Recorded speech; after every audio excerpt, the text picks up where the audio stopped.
Celtic Myths and Legends by T.W. Rolleston, Chapter 8, Tales, Myths and Tales of the Cymry. The Finding of Pryderi.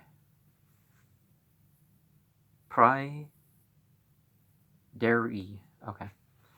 Now, at this time, there lived a man named Tyrnion of Gwent is Coed, who had the most beautiful mare in the world.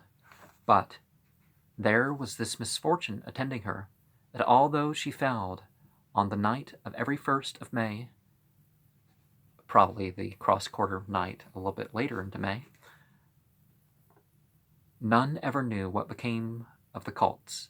At last, Tyrnion resolved to get at the truth of the matter, and the next night on which the mare should foal, he armed himself and watched in the stable.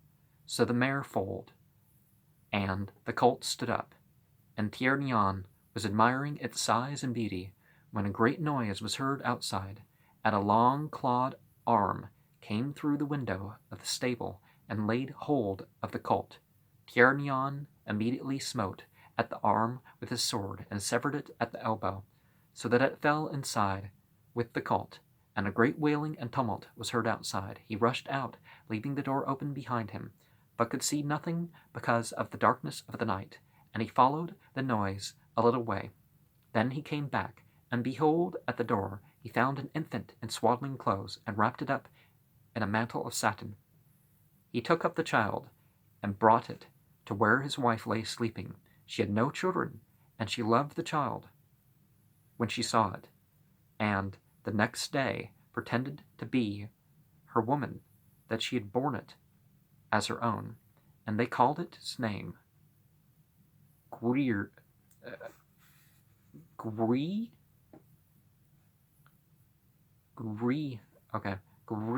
of the golden hair, for its hair was yellow as gold, and it grew so mightily that in 2 years it was as big and strong as a child of 6, and ere long the colt that had been foaled on the same night was broken in and given him to ride. While these things were going on, Tyrnion heard the tale of Rhiannon and her punishment, and as the lad grew up, he scanned his face closely, and saw that he had the features of Pule, Prince of Defed. This he told to his wife, and they agreed that the child should be taken to Narberth, and Rhiannon released from her penance. As they drew near the castle, Tyrnion and the 2 knights, and the child riding on his colt, there were Rhiannon sitting by the horse block. "Chieftains," said she, "go not further thus. I will bear every one of you into the palace, and this is my penance for slaying my own son and devouring him." But they would not be carried, and went in. Pule rejoiced to see Tyrnion, and made a feast for him. Afterwards Tyrnion declared to Pule and Rhiannon the adventure of the man and the colt, and how they found the boy. "And behold, here is thy son, lady," said Tyrnion, "and whoever told that lie concerning thee has done wrong." All who sat at the table recognized the lad at once as the child of Pule, and Rhiannon cried, "I declare to heaven that if this be true, there is an end to my trouble." And a chief named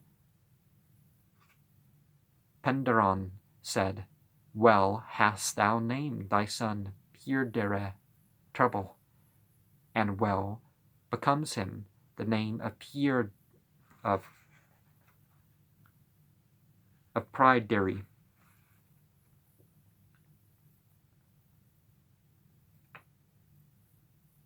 Son of Pule, Lord of Anon. Anun, Lord of the Noon. It was agreed that his name should be Pryderi, and so he was called thenceforth. Tiernan rode home, and overwhelmed with thanks and love and gladness. And Pule offered him rich gifts of horses and jewels and dogs, but he would take none of them. And Pryderi was trained up, as befitted a king's son, in all noble ways and accomplishments. And when his father Pule died, he reigned in his stead over the 7 cantrevs of Dyfed, and he added to them many other fair domains. And at last he took to wife Kicva, daughter of Gwyn Gohoibwa, who came of the lineage of Prince Casnar of Bretagne. And